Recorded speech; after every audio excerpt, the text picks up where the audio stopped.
සමිඳුන්ගේ සමයෙහි දමිතු බව දියුණු වී සාමය පැතිරේවා. අද ඒ තමයි ඔබට හමුවෙන පිළිතුරු ගීය.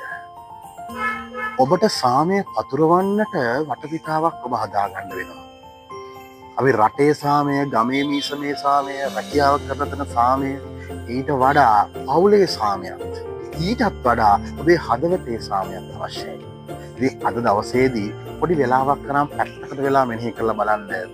ඔබේ සිතුවිලි සාමකාමී සිතුවිලිද, එහෙම නැත්නම් ඔබ තව කෙනෙකුව අවුස්සලා ඒ කෙනා අසමගියෙන් තියන්නට, වෛරයෙන් පුරවන්නට, කේන්තියෙන් පුරවන්නට උත්සාහ ගන්න.